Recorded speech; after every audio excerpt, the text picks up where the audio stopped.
बिस्मिल्लाहिर्रहमानिर्रहीम। आज हमने जो डिस्कस करना है फिजियोलॉजी ऑफ रेस्पिरेटरी सिस्टम में हमने जो ऊपर डिस्कस किया प्रीवियस जो लेक्चर्स थे उसमें जो वो रेस्पिरेटरी मसल्स थे जिसमें इंस्पायरेटरी एक्सपायरेटरी मसल्स थे। नॉर्मल क्वाइट रिस्पायरेशन में कौन से मसल यूज होते हैं, ठीक है, वो हमने डिस्कस किए थे। अभी आपको रिव्यू करवा देते हैं। ठीक है, क्वाइट रिस्पायरेशन में जो है वो मसल कौन से यूज हो रहे थे। इंस्पायरेटरी डायफ्राम जो है वो मेन मसल होता है। उसके बाद एक्सटर्नल इंटरकोस्टल 25% में होता है। और एक्सपायरेशन में जो है वो कोई भी मसल एक्सपायरेटरी मसल जो है वो यूज नहीं होता, क्योंकि एक्सपायरेशन जो है वो एक पैसिव प्रोसेस होता है। जो मसल दौरान कॉन्ट्रैक्ट होते हैं वो जब रिलैक्स होते हैं वो ऑटोमेटिकली इंट्राथोरेसिक प्रेशर को कम कर देते हैं, जिसकी वजह से एक्सपायरेशन हो जाती है। और muscle involve in the forceful respiration में जो इंस्पायरेटरी मसल है वो स्क्लेनी, इंटीरियर मसल और स्टर्नोक्लाइडोमास्टाइड। नेक्स्ट एक्सपायरेटरी जो मसल है वो इंटरनल इंटरकोस्टल मसल और इंटीरियर अब्डोमिनल मसल जो है, ठीक है, ये इन्वॉल्व होते हैं। अब हमने जो है ये कौन-कौन से इवेंट्स इन्वॉल्व होते हैं नॉर्मल इंस्पायरेशन में, ठीक है। Inspiration is an active process होता है। Point, it's an active process. Brain initially, ठीक है, ब्रेन क्या होता है हमारा,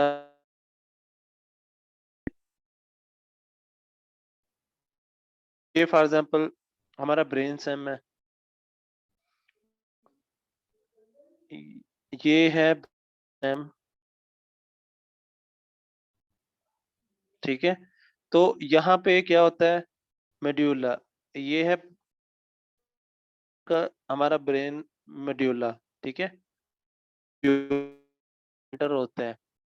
जब आप न्यूरोनॉटमी आपको पढ़ाऊंगा तो उसमें आपको क्लियर हो जाएगा कि ब्रेन में क्या होता है, एक स्पेशल रिस्पायरेटरी सेंटर होता है, ठीक है। और ये जो रिस्पायरेटरी सेंटर होता है ये मेड्यूला में होता है, रिस्पायरेटरी सेंटर, ठीक है। ये क्या करता है, ये जब एक्टिवेट हो जाता है, ये जब स्टिमुलेट होता है तो ये हमारे मसल्स को एक्टिवेट करता है, लाइक इनिशिएट करता है ब्रेन इंस्पायरेट रिस्पायरेटरी सेंटर, ठीक है। अब हमने देखना है कि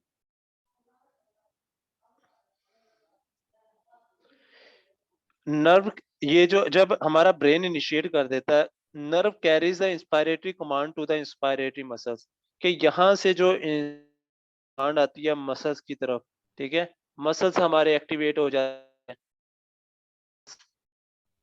और उसके बाद क्या होता है, कौन सा मसल है, डायाफ्राम है। एक्सटर्नल इंटरकोस्टल मसल्स और कॉन्ट्रैक्ट हो जाते हैं, जिसकी वजह से जो थोरैसिक वॉल्यूम है इंक्रीज हो जाता है, लाइक इंट्राथोरैसिक वॉल्यूम जो है इंक्रीज हो जाता है और हमारी चेस्ट वाला इंट्राप्लूरल प्रेशर जो है नेगेटिव हो जाता है। मींस के नॉर्मली होता है 2.5 मिली मीटर ऑफ मर्क्यूरी होता है, ठीक है, इंस्पायरेशन के स्टार्ट पे। लेकिन ये नीचे कितना डिक्रीज हो जाता है, फर्स्ट इतना होता है, फिर माइनस जो है नेगेटिव 6 मिलीमीटर ऑफ मर्क्यूरी हो जाता है। मींस के इंट्राथोरैसिक प्रेशर नेगेटिव में चला जाता है, हमारी चेस्ट एक्सपेंड कर जाती है। मींस के मोर एरिया हमारे लंग्स को एक्सपेंडिंग होने के लिए मिल जाता है, जिसकी वजह से क्या होता है, जो हमारे जो लंग्स हैं उनमें जो है वो एयर इंटर होना शुरू हो जाती है। एलुलर ट्रांसम्यूरल प्रेशर ग्रेडियंट इंक्रीज हो जाता है। Expand in response to the increased transmural pressure gradient. This increase alveolar elastic recoil जो है वो increase कर देते हैं। तो क्या होता है, alveolar pressure fall हो जाता है, तो वो हाई होता है, डेफिनेटली बाहर से एटमॉस्फेयर प्रेशर ज्यादा हो जाता है और एयर जो है हमारे लंग्स इंटर होना शुरू हो जाती है, ठीक है। thus establishing a pressure gradient for the airflow at the peak of the inspiration rate minus negative millimeter of mercury में होता है, air flow into the alveoli until the alveolar pressure equilibrium with the atmospheric pressure, कि हवा उतनी देर तक जो है आती रहती है जितनी देर तक जो है हमारा एटमॉस्फेरिक प्रेशर, हमारे लंग्स का प्रेशर इक्वल नहीं हो जाता, ठीक है। उतनी देर तक होता है। अभी ये जो सारा है इसको हम एक डायग्रामेटिकली देखेंगे, उसमें आपको क्लियर हो जाएगा कैसे कैसे कौन कौन से स्टेप्स होते हैं, ठीक है। अब हमने फर्स्ट ऑफ ऑल देखें सीक्वेंस ऑफ इवेंट्स हमने देखने हैं। फर्स्ट सीक्वेंस जो है इंस्पायरेटरी मसल कॉन्ट्रैक्ट होते हैं लाइक डायाफ्राम और जो है वो ठीक है रिब केज वगैरह को जो है ये क्या करते हैं एलिवेट कर देते हैं, ठीक है। जब ये होते हैं तो रिब्स एंड एलिवेट, ठीक है। देन द थोरेसिक वॉल्यूम जो है वो डिक्रीज हो जाता है। मींस कि ये देखें इसमें रिब्स एलिवेट हो जाती हैं, स्टर्नम जो है ये ऐसे रिब्स ऊपर को चली जाती हैं, स्टर्नम ऐसे आगे को चला जाता है, ठीक है। और ये रिब्स पीछे को, और डायफ्राम जो है वो नीचे को, डायफ्राम मूव इंफीरियरली, कॉन्ट्रैक्शन हो जाती है। मींस के इंट्राथोरेसिक जो वॉल्यूम है वो ज्यादा हो जाता है, एक्सपेंड हो जाती है। इस डायग्राम में देखिए एक्सटर्नल इंटरकोस्टल जो है कंट्रैक्ट होती हैं, तो ये ऐसे हमारी रिब्स को साइडों पे जो है वो पुल करते हैं। जैसे लंग्स को ज्यादा वॉल्यूम होता है एक्सपेंड के लिए, ठीक है। ये लंग्स हैं, ठीक है।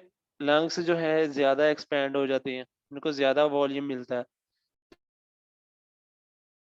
इंस्पायरेशन के दौरान होती है।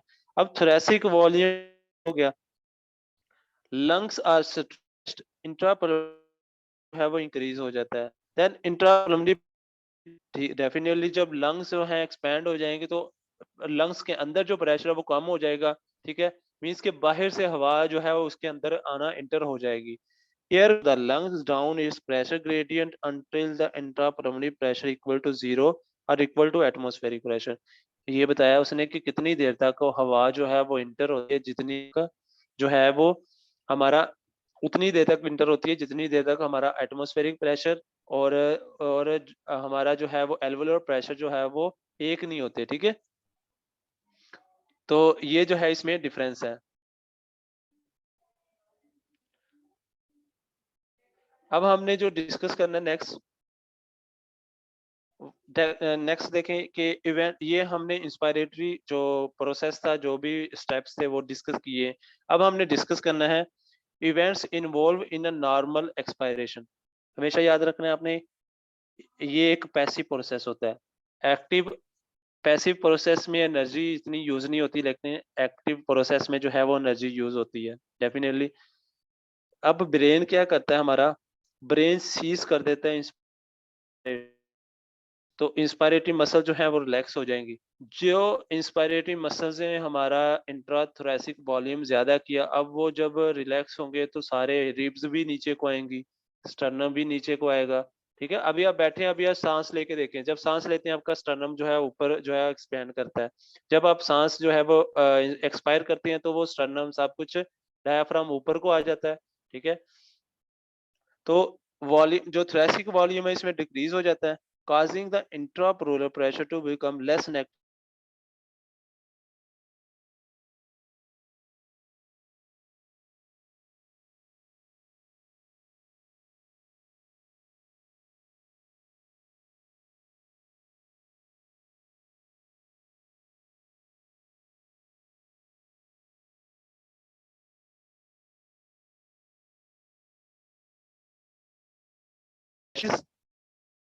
Decrease alveolar transmural pressure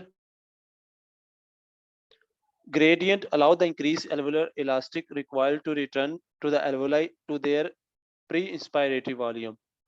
Then decrease alveolar volume increase the alveolar pressure above the atmospheric pressure, thus establishing a pressure gradient for air flow। इसने बताया कि जब हमारा एल्वुलर प्रेशर हाई हो जाता है, एल्वुलर प्रेशर कब हाई होता है, जब हमारे रिब्स वगैरह हमारे डायाफ्राम है उसके ऊपर प्रेशर एक्सर्ट करते हैं तो वो एल्वुलर प्रेशर को ज्यादा कर देते हैं, ठीक है। एल्वुलर प्रेशर के ज्यादा होने की वजह से जो है हमारा जो है वो हमारी एयर जो है वो आउट होना मींस कि हमारे लंग से बाहर मूव करना शुरू कर देती है। Air out of the alveoli until alveolar pressure equilibrate to the atmospheric, ये उतनी देर तक एयर जो है वो आउट होती रहती है जितनी तक हमारा इतनी देर तक हमारा एल्वोलर प्रेशर और हमारा एटमॉस्फेरिक प्रेशर जो है वो एक नहीं हो जाता, ठीक है। तो ये स्टेप्स थे इंस्पायरेट एक्सपायरेटरी प्रोसेस में। अब हम इसको डायग्राम के थ्रू देखेंगे क्या होता है इसमें। इसमें देखिए इवेंट्स हैं जो कि एक्सपायरेशन में होते हैं। इंस्पायरेटरी मसल रिलैक्स हो जाते हैं, लाइक डायाफ्राम राइज हो जाता है, अब लाइक डायाफ्राम जो है ऊपर को जाएगा, डायाफ्राम मूव स्पीरियरली, देखें ये डायाफ्राम ऊपर को जाएगा, ठीक है। नेक्स्ट जब डायाफ्राम ऊपर को जाएगा,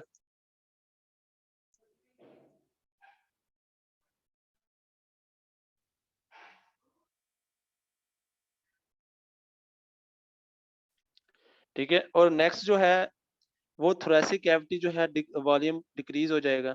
नेक्स्ट है elastic lungs require passively intrapulmonary volume जो है वो डिक्रीज होगा, ठीक है। आई थिंक ये स्टॉप हो गया move.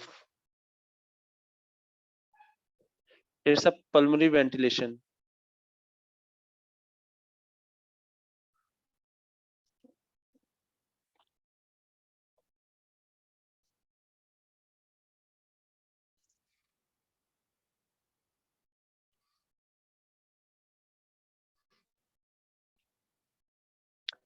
There is some problem in internet with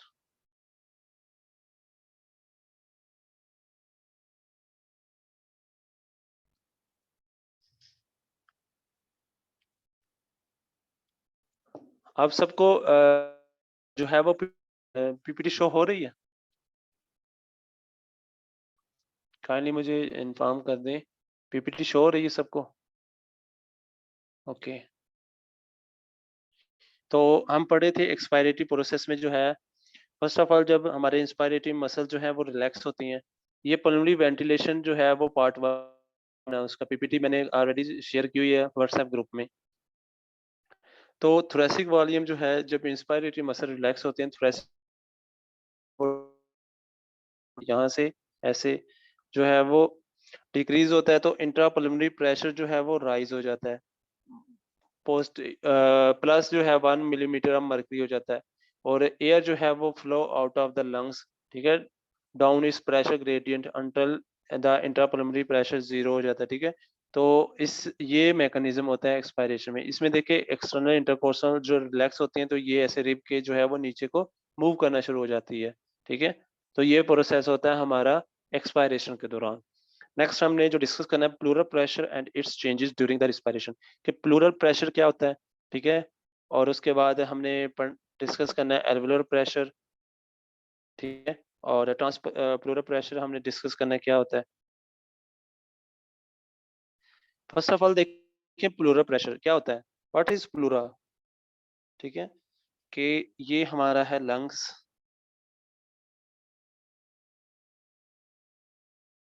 ये लंग्स हैं। लंग्स की एक आउटर मोस्ट कवरिंग होती है, ऐसे एक विज़ुअल प्लूरा होता है जो कि इनर लंग्स के साथ होती है, और एक आउटर होती है ऐसे, ठीक है। विज़ुअल प्लूरा और पाराइटल प्लूरा, ठीक है, इसको कहते हैं पाराइटल प्लूरा। और जो सेंटर जो हमारे लंग्स के साथ अटैच होती है वो होता है विज़ुअल प्लूरा। और इनके सेंटर में जो स्पेस होती है उसको कहते हैं प्लूरल कैविटी। ये जो है येलो जो शो हो रहा है ये है प्लूरल कैविटी, ठीक है। इसमें जो प्रेशर होता है इसको हम प्लूरल प्रेशर कहते हैं, ठीक है। अब हम इसको डिस्कस करेंगे ये कैसे होता है, इसमें क्या है, इसको हम जो है कौन-कौन सी कितना प्रेशर होता है और इसको हम कैसे डिफाइन कर सकते हैं, इसके बारे में हम डिस्कस करेंगे। फर्स्ट ऑफ ऑल देखें, pleural pressure is the pressure of the fluid in the thin space between the lungs pleura and chest wall pleura के सेंटर में जो है वो एक थिन स्पेस होती है जिसको प्लूरल कैविटी कहते हैं, उसमें प्रेशर होता है। This pressure is normally a slight suction होती है, which means a slight negative pressure होता है, ठीक है।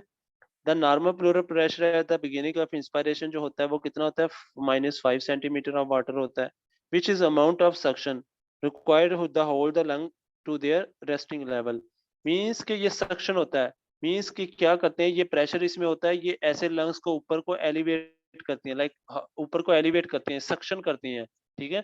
मीन्स कि जब सक्शन करते हैं तो एंट्री होती है हवा की, इसमें डेफिनेटली जब ये सक्शन करेंगे तो एंट्री होगी, हवा इसमें इंटर होगी, क्योंकि ये एक्सपैंड कर देंगे लंग्स को। जस्ट ये इसका काम है, ये नेगेटिव प्रेशर डेवलप करती हैं और सक्शन करती हैं हमारे लंग्स की एक्सपैंड करने के लिए during inspiration. which is the amount of suction required for the lungs to in their resting level during the normal inspiration. क्या होता है? Expansion of the chest cage pulled outward and the lungs with a greater force and greater and the create more negative pressure to an average about of zero negative 7.5 millimeter of mercury. कि ज्यादा ये normally कितना pressure होता है जब start होती है इंट्राप्लूरल pressure start में कितना होता है नेगेटिव एक जब इंस्पायरेशन स्टार्ट होती है, ठीक है? और उस वक़्त जो एवरेज प्रेशर होता है, वो कितना होता है? नेगेटिव 7.5 सेंटीमीटर ऑफ वाटर होता है, ठीक है? जस्ट प्लूरल प्रेशर क्या होता है? Plural pressure cavity is a thin membranes thin space होती है, ठीक है? पोटेंशियल स्पेस होती है कि वो विज़ुअल प्लूरा और पैराइटल प्लूरा के दरमियान होती है। उसमें एक फ्लूइड होता है जिसको प्लूरल फ्लूइड कहते हैं, वो एक्ट करता है as a traction force during inspiration, ठीक है? जो कि हमारे मसल्स हमारे लंग्स को एक्सपैंड करने में हेल्प करता है। जस्ट ये इसका वर्क है। नेक्स्ट है एल्वुलर प्रेशर, ठीक है? एल्वुलर प्रेशर उसको है। मीन्स कि जो हमारा एल्वुलाई है उनके अंदर जो प्रेशर होता है। इसने बताया कि when the glottis is open and no air is flowing into and out of the lungs then the pressure in all part of the respiratory all the way to the alveoli are equal to atmospheric pressure which is considered to be zero reference present in the airways that is 0 centimeter, ठीक है? इसने mention किया for example मैं आपको बताता हूँ ये है माउथ, ठीक है? मेरी जो है वो डायग्राम ऐसी है बस और ये ऐसे जो है लंग्स यहाँ से अगर स्टार्ट होते हैं, ठीक है? जस्ट आपको कंसेप्ट के लिए कि अगर यहाँ से ये ग्लोटिक्स ये ओपन है, ऐसे इसका फ्लैप होता है, इसको एपिग्लोटिक्स ढकना होता है जिसको कहते हैं इसका ठीक है? उसको एपिग्लोटिक्स कहते हैं। अगर वो ओपन है तो क्या होगी एयर जो है ये हर लेवल पे यहाँ पे भी इक्वल है, यहाँ पे भी इक्वल है, लंग्स के जितने भी पार्ट हैं, ठीक है? हर जगह इक्वल है और एटमॉस्फेयर में भी इक्वल है। मीन्स कि जितना प्रेशर एटमॉस्फेयर में है, उतना ही हमारे लंग्स में है। कि जब एपिग्लोटिक्स ओपन होता है तो देखिए हमारा एटमॉस्फेयर डायरेक्टली जो है कनेक्टेड होता है एयर के थ्रू हमारे लंग्स के साथ, एल्वोलाई के साथ। तो इसको जो है हम नेगेटिव मीन्स कि ये जो लेवल होता है, ये 0 रेफरेंस होता है, ठीक है? ये रेफरेंस प्रेशर होता है और ये कितना होता है 0 सेंटीमीटर ऑफ वाटर प्रेशर होता है, ठीक है? कितना होता है ये 0 सेंटीमीटर ऑफ वाटर प्रेशर होता है। To cause the inward flow of the air into the alveoli during inspiration, the pressure in the alveoli must fall. कि जब हाँ डेफिनेटली प्रेशर अगर हवा ने इंटर होना है हमारे लंग्स में तो उसको इंटर होने के लिए जो इंटर हमारे एल्वुलाई के अंदर ये एल्वुलाई अगर इसमें जो प्रेशर है हमने इसको फॉल करना पड़ेगा, इसमें कम करना पड़ेगा। जब ये फॉल होगा तो तभी तो हवा जो है इसके अंदर इंटर हो सकेगी, ठीक है? कितना एटमॉस्फेरिक प्रेशर के जो है वो बिलो होना चाहिए, 0 होना चाहिए। This slight negative pressure is enough to pull 0.5% of air of water into the sorry ये जो स्लाइट नेगेटिव प्रेशर होता है ये इनफ होता है पुल करने के लिए 0.5 litre of air into the lungs in the 2 second में require for normal quiet inspiration के लिए। ड्यूरिंग एक्सपायरेशन एल्वुलर प्रेशर जो है वो ज्यादा हो जाता है, ठीक है?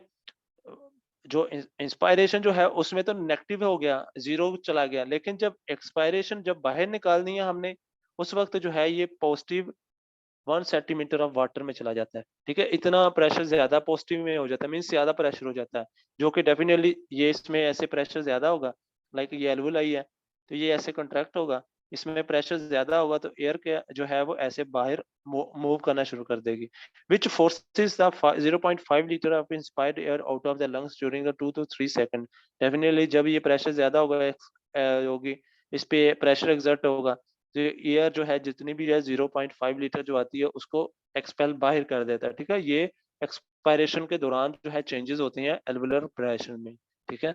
क्लियर हो चुका होगा। नेक्स्ट ट्रांसपल्मोनरी प्रेशर क्या होता है? Difference between alveolar transpulmonary pressure जो होता है वो डिफरेंस होता है बिटवीन एल्वुलर और प्लूरल प्रेशर में, ठीक है? उसको हम ट्रांसपल्मोनरी प्रेशर कहते हैं। Transpulmonary pressure the pressure difference जो होता है जो कि एल्वोलाई में और on the outer surface of lungs में होता है, या कि प्लूरल प्लूरल जो प्रेशर को हम ट्रांसपल्मोनरी प्रेशर कहते हैं। ये plastic force in the lungs that tend to collapse the lungs at each instant of inspiration का the recoil pressure होता है। ठीक है, अब देखें ये, ठीक है, और इसमें डिफरेंस ये पड़ा था कि ये प्लूरल कैविटी, अब जो प्रेशर इस प्लूरल कैविटी में है, इस एल्वोलर, इसको एल्वोलर प्रेशर कहेंगे। ठीक है, इन दोनों के डिफरेंस को जो है हम ट्रांसपल्मोनरी प्रेशर कहते हैं। एल्वोलर और एल्वोलर और पेरिटोनियल प्लूरल कैविटी के प्रेशर को डिफरेंस कहते हैं। ठीक है, और ये इसलिए इम्पोर्टेंट होता है कि ये जो प्रेशर है, ये प्रेशर जो है ये तो एक्सपैंड करता है। जब ये एक्सपैंड करेगा प्लूरल में प्रेशर ज्यादा होगा तो वो हमारे लंग में ठीक है, जब वो मीन्स के हम प्रेशर को कम कर देगा, मीन्स के मोर ज्यादा एयर जो है हमारी एल्वोलाई में आएगी। लेकिन जब प्लूरल प्रेशर या प्लूरल कैविटी में प्रेशर जो है वो कम होगा तो क्या होगा, हमारे फोर्स लगाएगा एल्वोलाई के ऊपर और मूव। ठीक है, ये जो कि इस डिफरेंस को जो है हम ट्रांसपल्मोनरी प्रेशर कहते हैं। ठीक है, प्रेशर इस प्रेशर डिफरेंस प्लूरल में डिफरेंस होता है। अब प्लूरल प्रेशर ने नॉर्मली जो है वो लंग्स को एक्सपैंड करना होता है। जब वो एक्सपैंड करता है तो एल्वोलाई के अंदर जो प्रेशर है, देखिए जब लंग्स एक्सपैंड होंगे तो एल्वोलाई के अंदर जो प्रेशर है वो कम ही हो जाएगा, क्योंकि एल्वोलाई के अंदर तो अब हवा आनी है। ठीक है, अब जब प्लूरल प्रेशर कम होता है तो एल्वोलाई के अंदर प्रेशर ज्यादा हो जाता है। अब प्रेशर ज्यादा होगा तो एल्वोलाई ने उसी हवा को बाहर फेंकना है। डिफरेंस ठीक है, ये इसका इम्पोर्टेंट पॉइंट्स है। नेक्स्ट हमने जो है देखना है कि कौन-कौन से प्रेशर्स होते हैं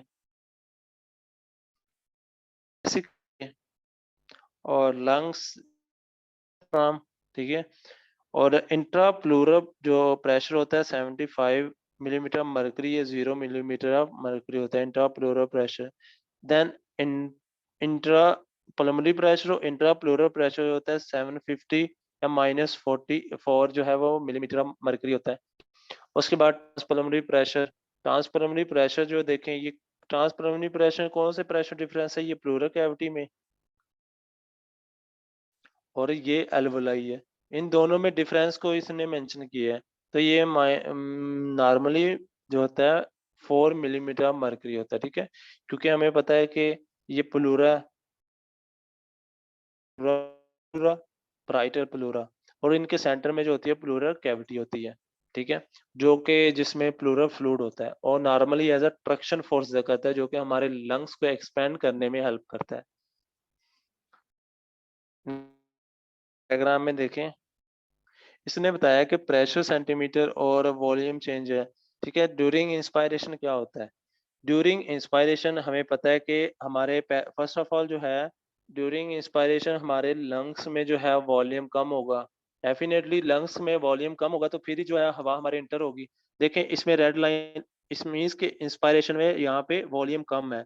ठीक है, आहिस्ता आहिस्ता जब इंस्पायरेशन कर रहे हैं तो ज्यादा डायरेक्शन में हवा जो है एंटर हो रही है और इस एरिया में ट्रांसपल्मोनरी प्रेशर भी कम होता है। ठीक है, देन आहिस्ता आहिस्ता जो है वो ट्रांसपल्मोनरी प्रेशर जो एल्वोलर प्रेशर ज्यादा होता है तो ट्रांसपल्मोनरी प्रेशर भी जो है वो ज्यादा होना शुरू हो जाता है और प्लूरल प्रेशर जो है एक्सपायरेशन में ज्यादा होता है प्लूरल प्रेशर।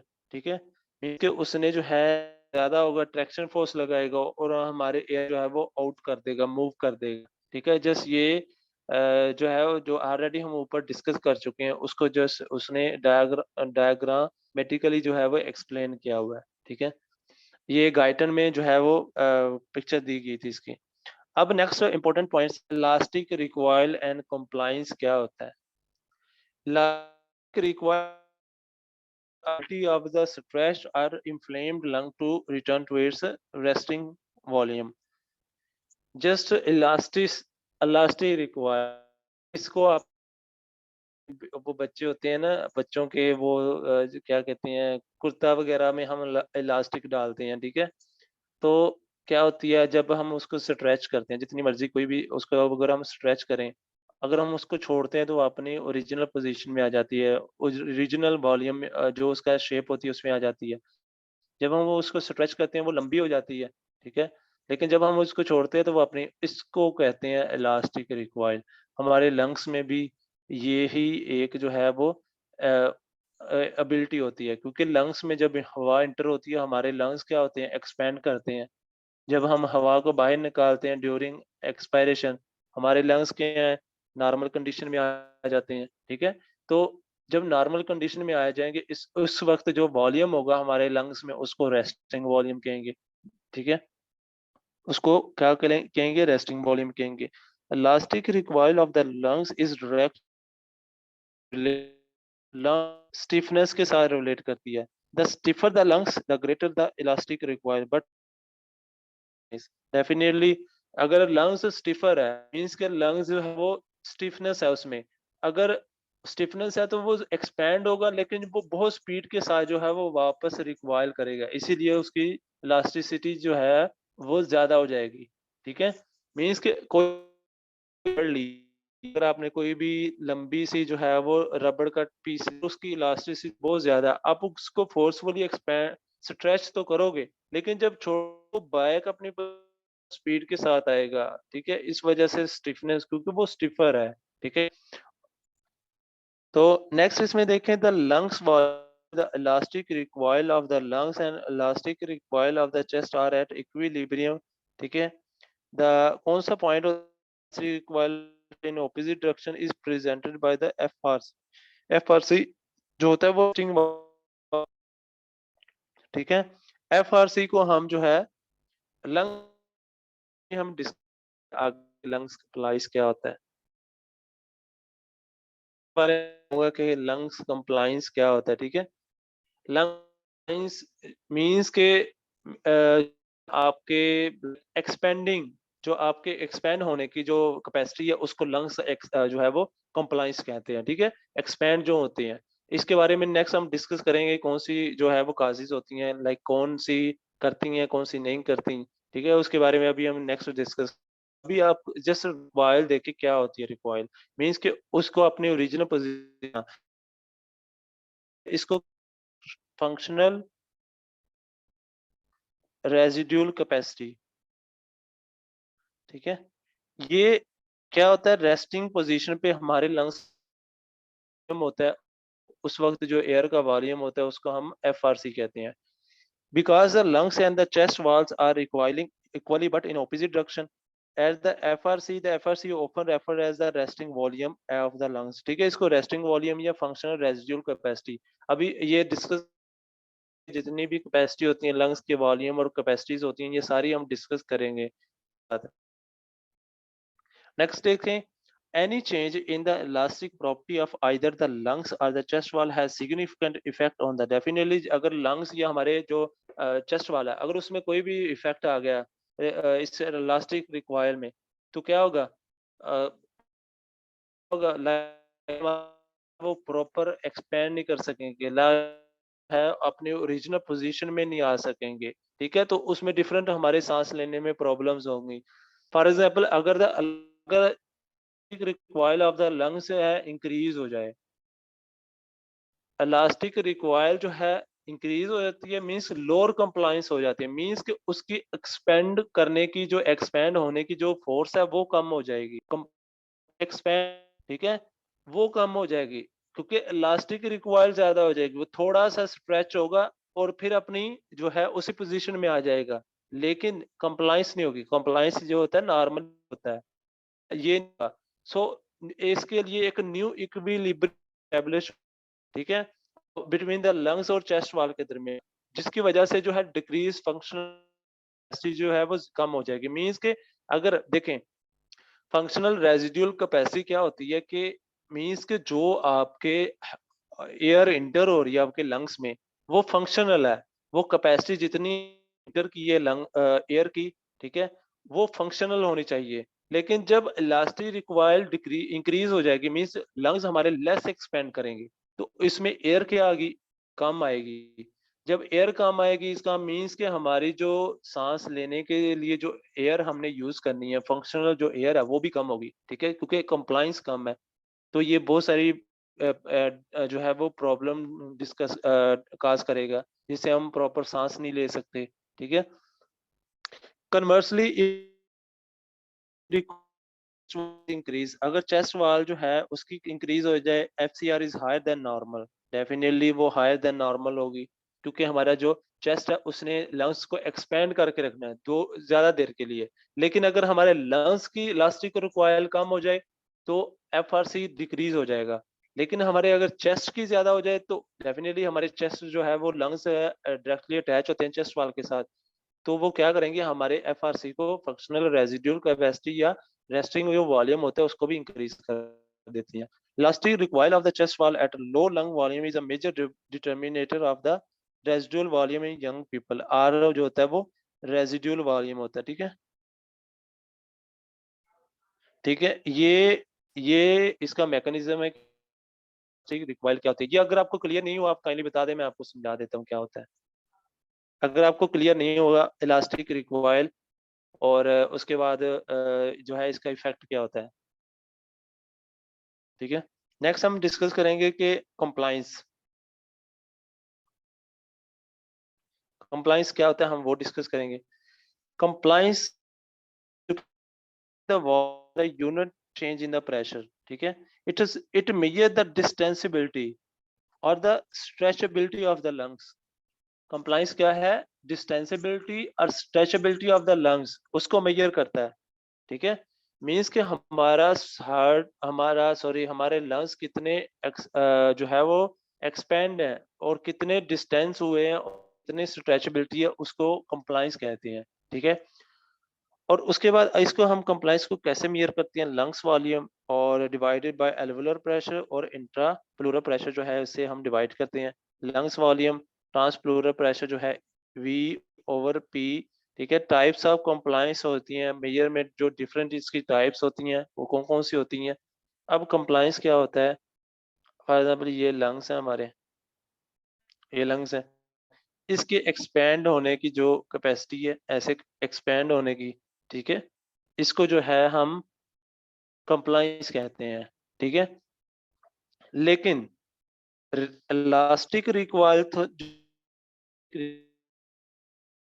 ये आपको थोड़ा डिफिकल्ट लग रहा है, ये हमारे लंग्स हैं, अगर ये एक्सपैंड हो चुकी हैं लाइक लास्ट, ठीक है, अगर ये एक्सपैंड होते हैं और दोबारा हमारे लंग्स यही जब इसी पोजीशन में नॉर्मल में आते हैं, लाइक ये ऐसे अब नॉर्मल पोजीशन की तरफ आ रहे हैं, तो इसको कहते हैं हम इलास्टिक रिक्वायल, इलास्टिक रिक्वायल। और इस वक्त इलास्टिक रिक्वायल जब एक्सटेंड होती है तो इसमें जो इस वक्त जो वॉल्यूम होता है इसको हम एफ आर सी कहते हैं, मीन्स के फंक्शनल रेजिड्यूल कैपेसिटी या फंक्शनल रेस्टिंग वॉल्यूम होता है, ठीक है। अब कंप्लायंस की जो टाइप्स हैं, टू टाइप्स होती हैं कंप्लायंस की, static compliance and dynamic compliance, ठीक है। स्टैटिक कंप्लायंस जो है, this is a measurement made without taking into account the effect of different phases of respiration में हम इसको जो है देखते हैं, ठीक है। और dynamic compliance, compliance measurement during the different phases of respiration में जो है हम इसको मेजर करते हैं, ठीक है। और स्पेसिफिक कंप्लायंस, कंप्लायंस जो होती है ओवर एफआरसी जो होती है, ठीक है, इसका ये फार्मूला है, compliance over functional residual capacity है। जस्ट आपने याद रखना है, ये इतनी डिटेल नहीं याद रखनी। कंप्लायंस क्या होती है, डिस्टेंसिबिलिटी या स्ट्रेचेबिलिटी उसका फार्मूला। और नेक्स्ट जो आपने याद रखना है, इसकी टू टाइप्स हैं, कौन कौन सी टाइप्स हैं, स्टैटिक कंप्लायंस और डायनेमिक कंप्लायंस, ठीक है, ये आपने जस्ट इसको याद रखना है।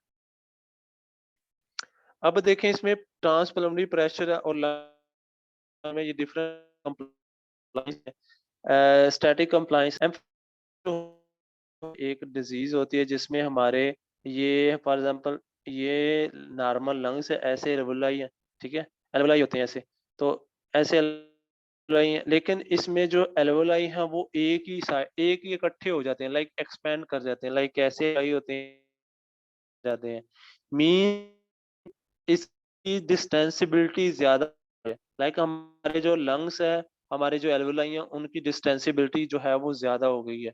तो देखें इसी में एम्फाइसीमा जो है इसमें देखें, इसकी कंप्लायंस क्या है? ज़्यादा है, सबसे ज़्यादा है कंप्लायंस। ये कंप्लायंस ये जो कंप्लायंस को शो हो रही है और नॉर्मल ये है, ठीक है? लेकिन फाइब्रोसिस में क्या होता है? फाइब्रोसिस में जो फॉर एग्ज़ाम्पल ये एक्सपैंड है, लेकिन फाइब्रोसिस जब होती है, ठीक है? अगर इसमें फाइब्रोसिस होगी तो ये कॉन्ट्रैक्ट करेगा क्योंकि फाइब्रोसिस कॉन्ट्रैक्ट करेगी उस एरिया को। अगर इस एरिया में फाइब्रोसिस होगी है तो ये ऐसे अंदर की तरफ कॉन्ट्रैक्ट करेगा, उसको सिकुड़ देगा। उसको उसको जो है वो सिकुड़ जाएगा, उस एरिया जहाँ पे फाइब्रोसिस होती है वो सिकुड़ जाएगा। इसका मीन्स कि इसकी वजह से जो कंप्लायंस होती है, कंप्लायंस डिक्रीज़ हो जाती है, ठीक है? इसका मतलब हमारे लंग्स जो हैं इसमें स्मॉल साइज़ लंग्स होंगे, स्मॉल साइज़ होंगे। फाइब्रोसिस में हमेशा लंग्स जो है स्मॉल साइज़ होंगे क्योंकि उनकी कंप्लायंस कम होगी। लेकिन ये जो एल्वेओलाई है वो नॉर्मली डायलेटेड हो जाते हैं क्योंकि उसकी जो वॉल्स हैं वो रप्चर हो जाती हैं एल्वेओलाई की, और इसमें जो है वो ज़्यादा कंप्लायंस होगी, ठीक है? एम्फीसीमा में मीन्स कि ज़्यादा जो है लंग्स साइज़ जो है, साइज़ ठीक है? ये डिफरेंस है इसमें और ये डायग्राम जो है इसी को शो कर रही फैक्टर अफेक्टिंग द कंप्लायंस जो है उसको कौन से फैक्टर जो हैं वो अफेक्ट करते हैं। अब हमने उसको डिस्कस करना है। फर्स्ट में जो है वॉल्यूम इफेक्ट करता है, ठीक है? Lungs volume, smaller the lungs, smaller are the compliance. ठीक है? मीन्स कि अगर लंग्स के वो स्मॉल लंग्स हैं, ज़्यादा स्ट्रेच नहीं करेंगे, ज़्यादा एक्सपैंड नहीं होंगे। Their specific compliance measure is the lung size on compliance. For compliance become less extreme. Next, compliance is and during inflation. Like deflation means जब वो like expand करते हैं उस वक्त ज़्यादा करते हैं, मीन्स कि जब वो सिकुड़ते हैं तो उस